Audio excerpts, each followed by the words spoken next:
For me, it's actually very rewarding because I used to be a military flight instructor and evaluator. I have that bug to teach and to kind of be a mentor almost. Don't try to sell C land as A+ land to an investor. Gabe's not stupid. So the easiest ones are kids' birthday parties. You know, some dad meets you. What is the first things you guys talk about? Hey, what do you do? Well, I'm a land investor. Hey, I'm an eye surgeon and I have a lot of money that I can put to work for you. Hey everybody, welcome back to the Real Estate Investing Podcast. I'm your host, Ron Apke, joined today by one of our students, Gabe Corrales. Gabe's been a student for about 18 months and really cool journey. I'm excited to share with you guys today. Gabe, welcome to the show. Thanks for having me, Ron. Appreciate it. Awesome, Gabe. So before we got on, you were talking about your land investing journey, before we hit record, you're talking about your land investing journey, how you're doing some stuff before you joined the course. Just talk about what you're doing before land investing, because you have an amazing background prior to land investing, and I think you're still doing some of it. Talk about your background a little bit before you got into land investing. Yeah, sure. So my W-2 job is a pilot. I was a military pilot. I did 20 years in the Airforce, and then basically transitioned from the Airforce into the airlines. And about 3 years ago, my wife and I, we started to discuss getting back into residential long-term rentals. We had done that in the past, and we sold our properties just prior to having some kids, just to have some extra money for for the additions of the family, which in retrospect was probably not the best decision, but we did that anyway. And so anyway. Roll the clock forward about 10 years later, we said, let's start getting back into residential real estate. I had a real estate agent friend of ours who said, hey, have you looked at land? And I said, no. So he said, you might want to look into this. So I started to do the best I could on my own and actually started to purchase a few lakeside infill lots at a couple of the local lakes around here at pretty low prices. And I saw that I could flip them and basically double my money. And this is, I'm talking really small scale stuff, but not doing anything the way that you guys teach. It was basically like guy with his eyes closed trying to figure this out, right? No title insurance, none of this kind of legal process. Was basically, hey, let's sign some paperwork, call it good, kind of like the good old boy way, without any of the legal backing. And then I realized this is probably not the way to go. And so I started to look online to see what kind of education there was. I came across you guys. So I would say, yeah, July of 2023 is when I finally signed up for the education program that you guys have. And within a few months, started to actually market and purchase properties. And here I am now.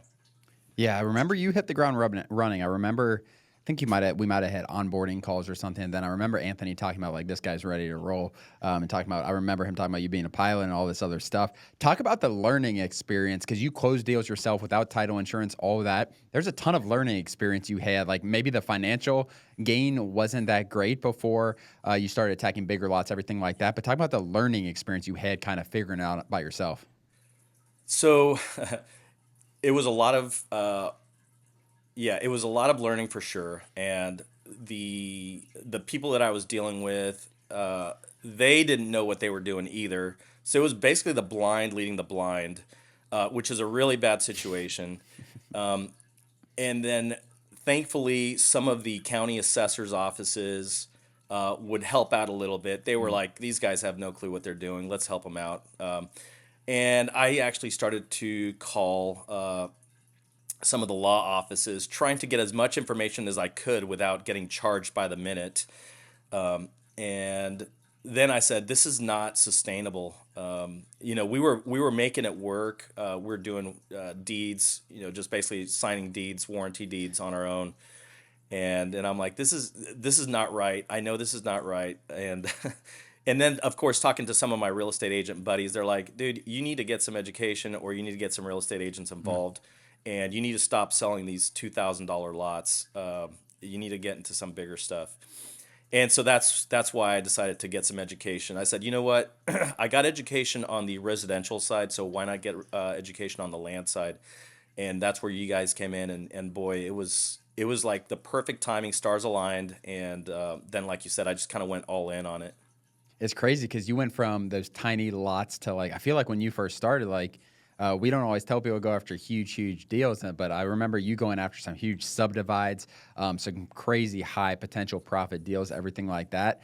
Was it I don't think it was necessarily a mindset shift. Was it just kind of like, okay, I see what's possible. I can flip buy for two, sell for 4,000. I can also flip buy for 2 million, sell for 4 million. I feel like that was like the mindset shift for you. It was, and so that's what I started to do, and you guys were kind of preaching going for the bigger stuff. You can get those singles and doubles, but go for the home runs too. While you're hitting singles and doubles, go for the home runs, go for the grand slams because they're out there. And the one thing I enjoyed doing that, and I never got a giant deal yet. But I think the biggest lesson learned out of that, going after those big deals, is the time that it takes to actually sell all of that land. And when you've got an investor involved, okay, well, now he's got potentially millions of dollars involved and he wants to see a quick turn on his money. So that was a huge learning portion for me of, hey, that's fine. There's investors out there and they're willing to let you borrow 1 million, 2 million, 3 million, whatever it may be, but they don't want their money sitting for 5 to 10 years. They want, 1, maybe 2 years, get their money back and their profit and move Mm. on to the next deal, which means, I was looking at 900-acre parcels. There was even some like up in around 10,000 acres. Wow. And to be able to sell that much land, boy, you're going to oversupply the area. Even if you split it up as like, let's say, quarter sections, 160 acres, you're still going to have a lot of land out there, and you're just going to completely saturate the supply, which is going to bring prices down. And it was just, it was not going to be a good situation. I was going to have probably a bunch of real estate agents mad at me because I oversupplied the region, for Mm. one. And then for two, it's just going to take forever to sell that much land. So I learned from that my subdivides needed to be a lot smaller. I can't be subdividing into 50 parcels unless I'm doing a major subdivision with kind of like, single family homes. I can't subdivide into 50, 100-acre parcels. It's just too much land, and there's just not enough people out there looking for that much land in a particular set area. Before we get back to the episode, hit the subscribe button below, turn on your notifications if you haven't already. We bring this content to help you guys become better land investors, to have an amazing 2025 in land investing. Other than that, let's get back to the episode. That's a good point. Yeah, yeah, I've never bought 10,000 acres or anything close to 10,000 acres. And especially if you're buying, like, it's going to be an expensive purchase, obviously. Then if you're buying in like a more rural area, like the demand is what figuring that out for sure. Let's back up a little bit. So you were in the Air Force for 20 years. Again, and thanks for your service for that. That's Sure, thank incredible. you. So I'm going to back up, and I don't usually do this as far as like what got you into going into the Air Force? Was it just always something you wanted to serve? How did that help change your life for the better? Yeah, my dad was in the Air Force, and he was a pilot as well. So every now and then, probably like once every month or two, he'd take us up just to the local airport, and he'd take us up flying, and we'd do the climbs and Hmm. turns and stuff, and it would just be a lot of fun, and I enjoyed it, that was kind of where I got the bug for flying, and in my teenage years, so I really got into surfing, and so I started to try to do surfing competitions, and then I did that for about 2 years. Realized, you know what, I'm not pro level. I'm Yeah. I'm okay, but I'm just not winning the contest. I'm not doing this like great to where, oh, the magazines want you on the front page of the magazine, that kind of stuff. And then I realized, boy, I need to get a real job where I can get some money. And so that's kind of where I already had that love for aviation, and I had Mm. already on the side had started to get my pilot's licenses and all my upgrades in aviation. And at some point where kind of I apexed in my surfing quote unquote career as a teenager, I realized that's not going to work. So then that's when I decided, hey, after high school, I'm going to join the Air Force. Awesome. Yeah, that's really cool. And I'm sure it's kind of led you to where you are today. So are you doing commercial flying now, or what are you doing today? Yeah, I'm flying for a major airline. Won't discuss the name here because I didn't coordinate with them with Got it. public affairs. But it's just one of the major airlines, and I'm doing that, and that job has actually allowed me to have liquidity and time to be able to do the land investing. Hmm. So I'm working generally, depending on the month, anywhere between 1 week to 2 weeks a month.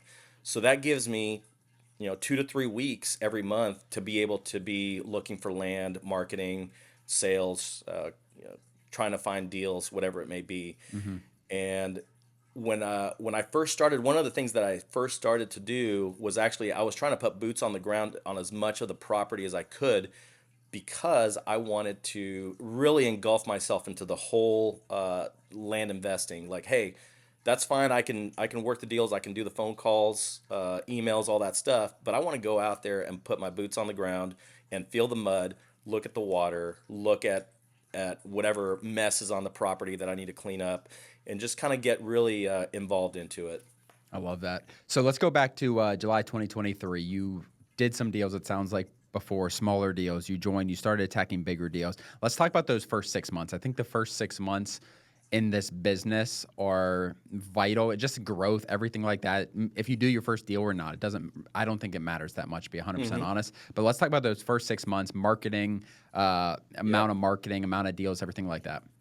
Yeah, my first mailing campaign was a complete dud. Zero. I got calls, and I did some negotiating, but there was zero deals that came out of it. My second campaign, I got, I believe, 5 lots out of it. Wow. So it kind of, it's the law of averages that you guys always preach about. And honestly, I was not discouraged because you guys definitely instill in us that, hey, you just got to push through. Don't worry. And I know there's guys that go on here for months without a deal initially, and then boom, it just starts to happen. So for me, that first mailing campaign, when it was a complete dud, I said no big deal because I was going to basically be timing to have deals or marketing campaigns about once a month for me. That was just my time Mm. frame that I felt comfortable with. So that second mailing campaign, I started getting deals. One of them was my first deal was a 2 lot deal. Made about it was a 10 acre and a 5 acre. Ended up making about $24,000 out of those 2 lots. And then my second deal was actually we didn't call it survey hacking at the time, but that's what it was actually. It was a 25-acre lot. Nice old gentleman. He's probably about 80 years old. He said, I'm too old to take care of 25 acres. I'm going to sell you 10. And then if I get older and want to work less, then I'm going to sell you some more of my property. So he sold me 10 acres. I was able to get a deal funder through some of the land investing online guys. And I think we made probably about $15,000 on that one. And it just started kind of going and going. And obviously, there was everything. I started to do like anything from like 1 acre lots up to we were doing 20-acre lots, kind of in that range is kind of what I was focusing on.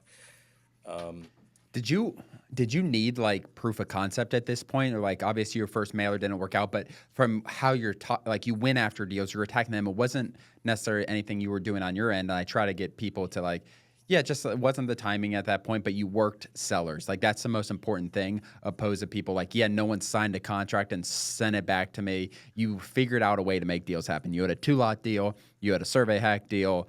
yeah. But did you need proof of concept at this time, or you like that? This makes sense.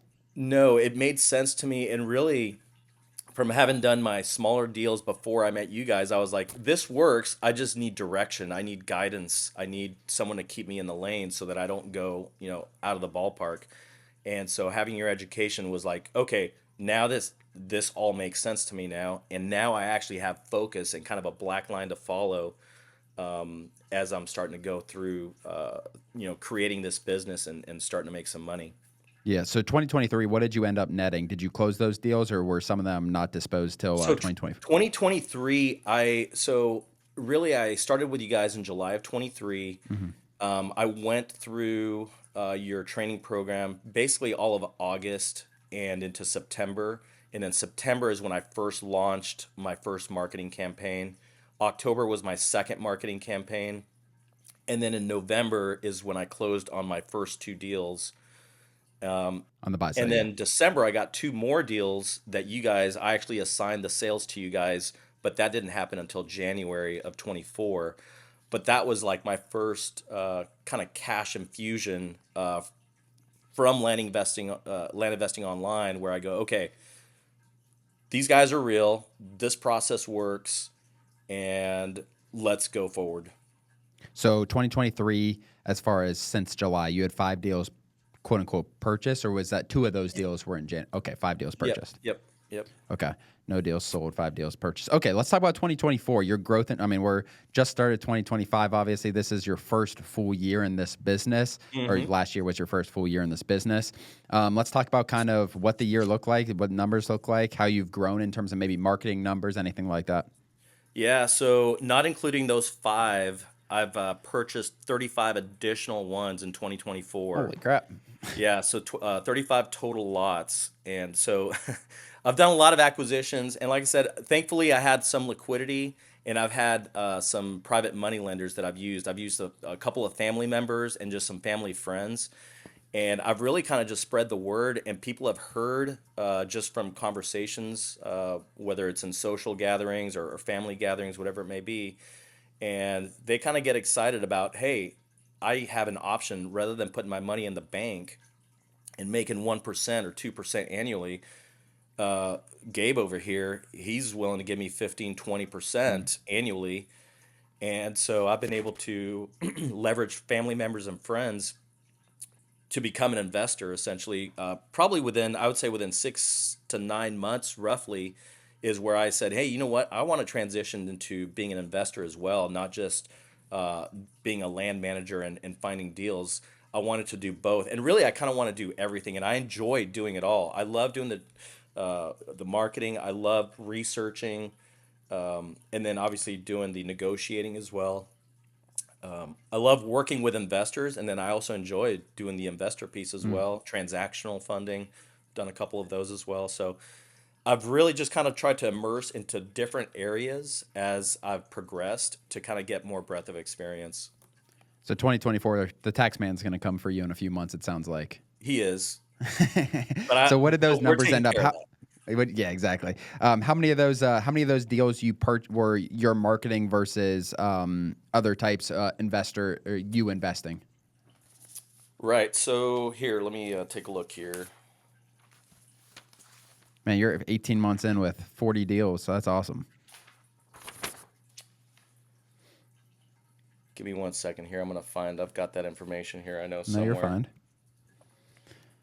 I know you started the investor program with us several months ago. It sounds like, which hopefully has worked out well. But yeah, when you get that number, so Yeah. So um, half of the deals I've used an investor on.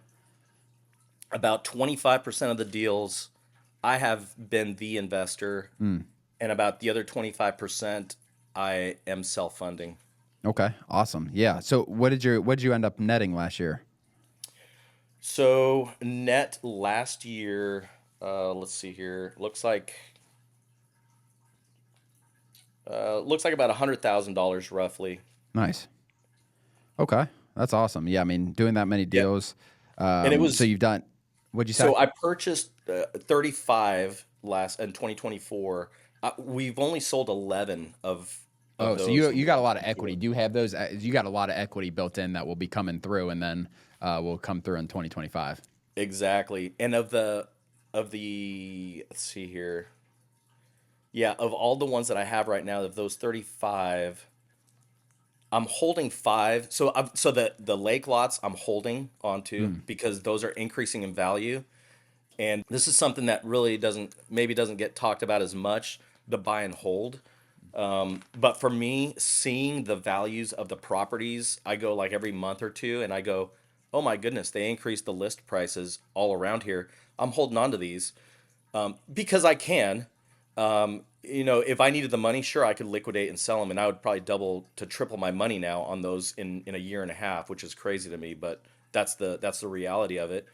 But that's certainly one option that people can do. And for me, it was very easy because they were less expensive lots. If there were 50, $100,000 lots, I'd probably liquidate and make my money and make more money from them. But these were smaller deals, so I'm doing some buy and hold with some of those. But the other ones that I've gotten disposition, I'd say about half of them I've got land managers that are doing the marketing out there for me, and Nice. then about 25% is using realtors, and about another 25% is just me out there doing my own marketing off market. Awesome. Yeah, I like how diverse your business is. I think it's of the people I've talked to, like you have a very, very diverse business in terms of how you're acquiring, how you're making money in this business. Some of it is long term hold, which I love. It's not something I suggest to everybody, but for the people Mhm. who fit, and like you said, you didn't have a lot of money out of your pocket, and it just makes sense. Like, who knows what those lots are going to be worth 10 years from now, 15, whatever the number is, but years from now. You've talked a lot thus far about funding, and I think so many people, I think the friends and family thing, not even just friends and family, just people you talk to. I think it's such an easy way to get cheaper money. And I feel like a lot of people overlook that aspect of their business. And Daniel and I have tried to talk more about it in terms of the importance, like, okay, do 3, 4 deals, overpay for investors. That's fine. You're going to learn a lot. But then once you know how to do deals, the ability to get cheaper money is pertinent, I think, in growing your business. Talk a little bit, because you clearly, that's a focus of your business, is not just funding other people's deals, but getting cheaper money for your deals. Talk about how you kind of look at that part of the business. Yeah, so for me, understanding debt is a huge piece of it. There's many ways to borrow money. You can do simple interest loans. You can do amortized loans. So I try as much as I can to do simple interest loans. And honestly, to me, private money lenders like simple interest. It's just easier to deal with versus an amortized type situation. So, for example, there's a lot that we can buy for, say, $50,000, and we can sell it for $100,000. Let's say I've got $25,000 liquidity. Well, shoot, I need another 25,000. So what do? I go and borrow 25,000 from a private money lender, and I tell them, "Hey, I need to borrow 25,000, and I'll give you 5,000 additional in 1 year. So you're going to make 20% Mm. simple, or per annum, in a year." And they go, 20% per annum. That's great. I'll do the deal. So now I've got $50,000 to buy this land with a land manager or on my own. We buy it, we sell it, we make our 50,000. Let's just call it $40,000 profit. We split that. So now I've got $20,000 profit. I give the private money lender his 5,000, and I've pocketed $15,000 and only used $25,000 of my own money. Mm. So there's multiple ways. That's one way that I like to do it. So if I don't have all of the money, I'll borrow money knowing that I'm going to make that money back. And the other thing that I do to sweeten the deal for my private money lenders is I give them the land as security. So I tell them, "Hey, if for whatever reason I don't pay you back in a year, you are going to have 50% ownership." And we'll do a promissory note that specifies that the money that I'm borrowing will be held, or it'll be secured by 50% ownership in a Mm. property should I not pay back in a year, or whatever the time frame is that we decide on.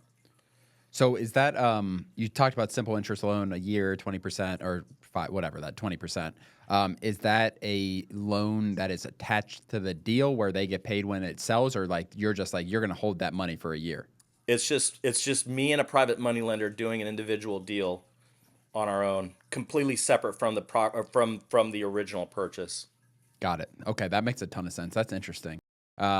Is it so? Talk about those conversations. Like you said, you have social gatherings, and that's something anyone can do. Like that's the thing. Like if you know how to do land deals, you can provide people better ROIs on their money than pretty much anywhere else, as far as quote unquote passive. Um, Yeah.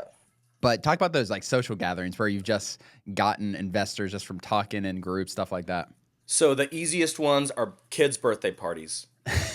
You're talking to parents all the time, and whenever some guy, some dad meets you, what is the first things you guys talk about? Hey, what do you do? Mm. Generally, that's what happens. And then so, hey, well, I'm a land investor. Oh, really? Well, I do this. I build commercial properties, or I build homes. Oh, great. Hey, do you need some land? Yes, I do. Perfect.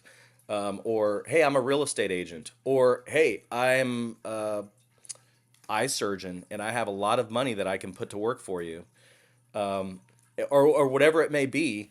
You're just meeting people, and they all of a sudden go, "Wow, this is really cool. So you mean I can make more money if I let you hold it than if I keep it in the bank?" Yes, absolutely. And they go, "This is a great deal. Let's start talking some business." And so then I start to show them some of the deals that I'm doing and some of the properties.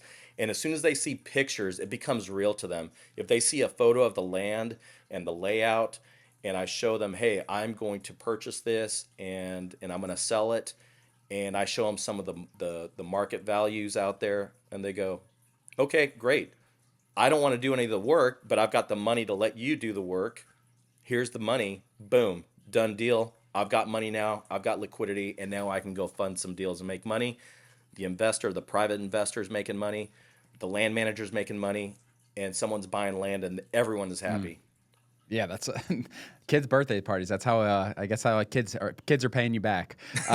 Getting some investors. I haven't heard that one, but Hunter, that it's the casual nature of talking to people. I think instead of like going into the conversation like a salesperson, I do this. I Correct. get investors for these deals. I get people 20% ROIs. They're like, oh, what do you mean you get people 20% ROIs? Can I do that too? I'm not Correct. sure. And then you just like you get them selling to you almost. I think the casual nature of those conversations and building rapport, you also need to know what the hell you're talking about. I think people can sniff out BS. Like if you don't know what you're talking about, you can't show pictures of deals you've done. You can't like how are they going to be secure? I'm sure that's a common question. Like how are you going to protect my money? Like how do I Correct. am insured or maybe not 100% insurance, but I'm sure that's a common question, right?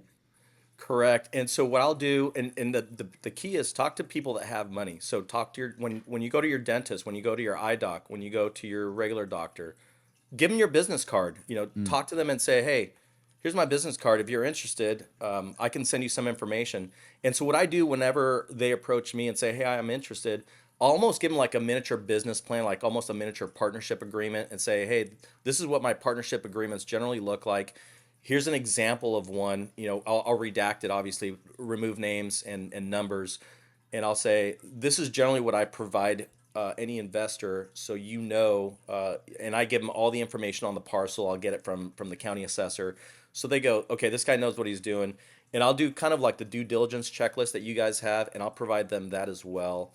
And so basically, when I provide them information, they should have no questions, because all the information is provided to them on generally about 3 to 4 pages, to include a graphical, mm. photography of the land as well. Pictures worth 1,000 words.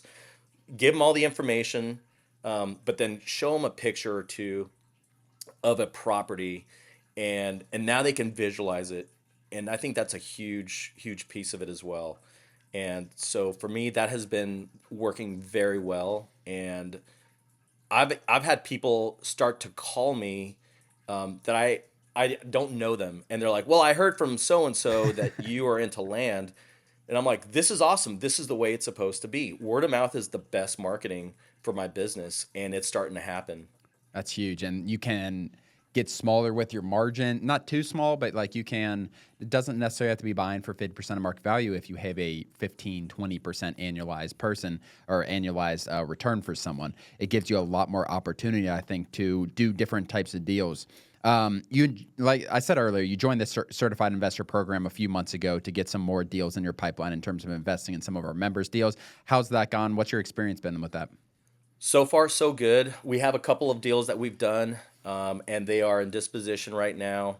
Um, we almost had our first close, and it fell through, but we're going through the process. I'm working with two guys that, I believe it's their very first deal. Mm, So it's been, for me, it's actually very rewarding because I used to be a military flight instructor and evaluator. So I have that bug to teach and to kind of be a mentor almost. And it's kind of neat because you guys are mentoring us, and then as we gain experience, we're able to mentor some of the guys that have either little or no experience.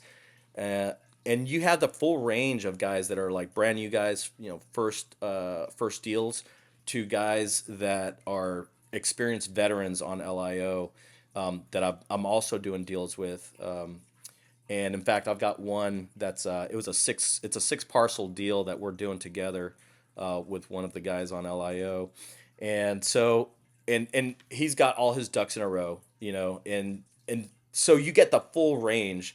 And then some of the deals that come through, and maybe this is good for the guys that are submitting deals, they've got to be you've got to get me excited about the property and you've Mm. got to get me excited about the margins. And if I can't have both of those things, I'm probably not going to do the deal unless you give me a higher percentage of the deal. I like obviously everyone wants to have A plus land, but the reality is not all land is A plus. So that means the margins have to be acceptable for me as an investor, and the risk has to be acceptable. Mm. So guys will come in with the best case scenario. Hey, we can list it for 50 and sell for 120. Well, the reality is that may not be the case because the comps are all over the place. Or on the opposite side of the spectrum, you'll have someone that says, "Hey, I've got land for 50 and we can sell it for 70." Well, to me, immediately that margin is too low for me as an investor. That's either a self fund or a double close type situation, and I don't want to touch it. Yeah. So I think guys need to put themselves before they hit submit. They need to put themselves in the investor's shoes and go, would I, as an investor, put down X amount of money for this deal with the amount of risk there is on this potential deal? If the answer is maybe, then it's going to be a no, definitely from the investor. So there's that. Those are the only deals that don't get like the Daniel and I have done a lot of talking with people who have submitted deals, and like the only deals are that don't get funded right now from the certified investor program are the deals, and it doesn't matter the price range. It's the deals that just don't have margin in them, aren't presented correctly. And I wrote down here presenting to investors. I'm going to make a module. We're going to make a module for a course for that because I think the value in that, like getting that in the course, like how do you do this? Daniel and I recorded some podcasts yesterday, and I talked about this for 5 or 10 minutes maybe, as far as like don't try to sell C land as A plus land to an investor.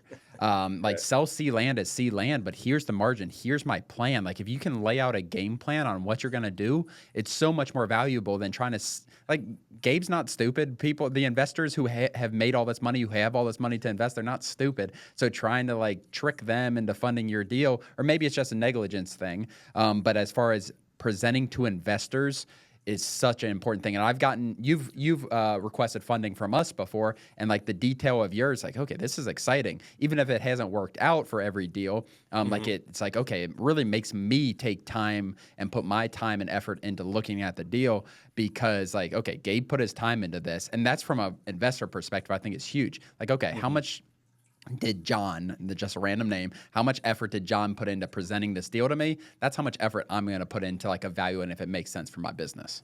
Right. Yeah, and I think doing a module. In fact, I had that in my notes as a suggestion for you guys to do a module on how to present a deal to an investor. I think that's huge if you guys would be able to do that. The one other thing I was going to mention too, Ron, is if guys are able to or gals are able to fund a deal, even if it's a small deal.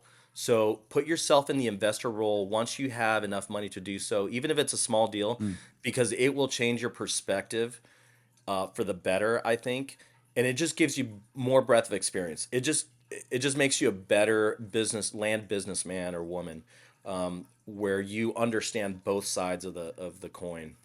That's a really good point. And I think with those smaller margin deals, guys, as you're presenting to investors, like putting in those notes when you submit and like I'm willing to take 25% profit or something like that, where Gabe sees that come through and like that is a lot more interesting. Buy for 60, sell for 100, and Gabe gets 75% of the profit. I think it becomes a lot more interesting, or I'm willing to do an assign whatever it looks like.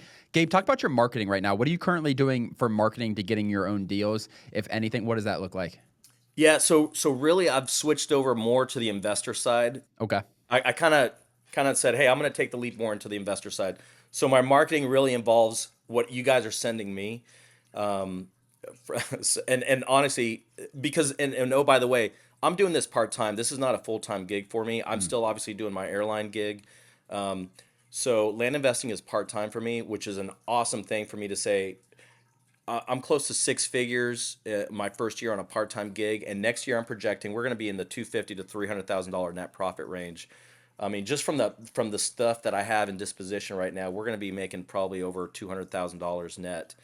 And we're in January. I'm going to be getting more deals for the rest of the year and selling more stuff. So to me, this is just like completely awesome that I can do this. It's really a full-time part-time job, but it doesn't feel like full-time because I'm not working on this 8 hours a day, and no one Mm. should be working on this 8 hours a day. You should have systems in place, like you guys talk about, to make it where it's efficient. Efficiency is key, whether it's marketing, whether it's transactions, all the above. Efficiency is key, right? So for me, yeah, I feel like marketing wise, I look at land all the time, and I'm trying to find good deals online, off Mm. market. But again, going back to systems in place, I have probably about a half dozen realtors in the area that are calling me at least once every 2 to 3 weeks with pocket listings. Hey, I've got this deal. The seller is willing to sell it before it goes on market. What's the best price you can give me? And then obviously at that point now I'm looking at the land. Well, okay, let's look at it. How much road frontage? Can I subdivide it? Is it a flip? Can I improve it?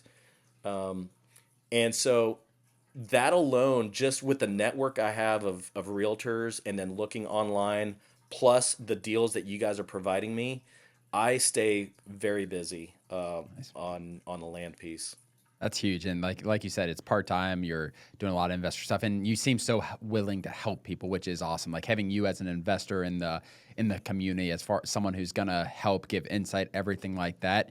What about some advice for someone looking to get into this business? Maybe they're a 26-year-old, 25-year-old working a W-2, have $7,000 saved. Like, what's your advice for someone looking to get into this business?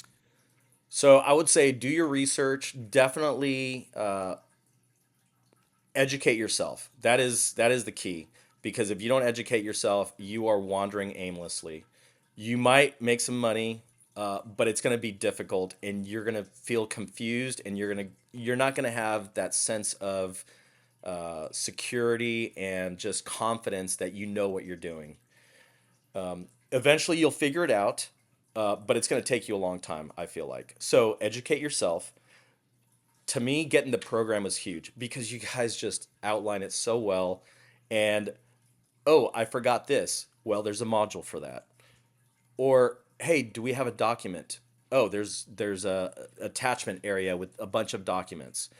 Or hey, there's this group of people that are awesome on here that if I ask a question, I'm probably going to get an answer within 5 minutes, no matter what time of the day it is or night, because people are different time zones all over the world selling land. And so there's always help to be had. So I would say educate yourself, involve yourself with a group, and as you're learning, don't necessarily wait until you feel like, okay, now I've achieved all the knowledge that I need. Just start going through the processes. As you start to learn about marketing in the modules, start to market, and then as you start getting phone calls or emails, start looking at those modules as well. And generally, the timing is gonna work out perfectly as you're going through the modules and as you're doing things in the modules. The timing is going to work out where you're going to start to send that marketing out, send that mail out, send those text messages, start to get those phone calls, emails, text messages back, start to negotiate, and everything should work out generally in a proper timeline to where you should be able to get those first deals. I would say, I mean, obviously there's guys that do them in 30 days, but I would say a good average is probably that 3 to 4 month range. 100%. Yeah, I think that's very realistic and really good advice for someone looking to get started. And like, you got to be active. I think that's the biggest thing. Like, active in the community. And that's one thing you've done such a good job of, Gabe, is like having a good, trustworthy, like, perception. I don't know if perception's the right word, but I'm going to use it. Good. You just have that. You have the right perception from us, from the community. Like you give valuable input, and people see that. Like the amount of valuable input you are giving, whether it's our Wednesday calls or in Discord, like detailed responses and like helping new people. And it's not like you're trying to hold anything close to your chest. Other than that, guys, thank you so much, Gabe, for coming on. If you guys are watching on YouTube, hit the subscribe button below. Leave us a comment. Let me know what you think about Gabe's journey, everything like that. If you're listening on Spotify or Apple, leave us a review. Share this with a friend. Thank you so much. We'll see you next time. As always, thank you for joining. Please do us a huge favor and like and subscribe our YouTube channel and share this with a friend. It really means the world to Ron and I, but more importantly, it could help change the life of someone else. Thanks for joining, and we'll see you next episode.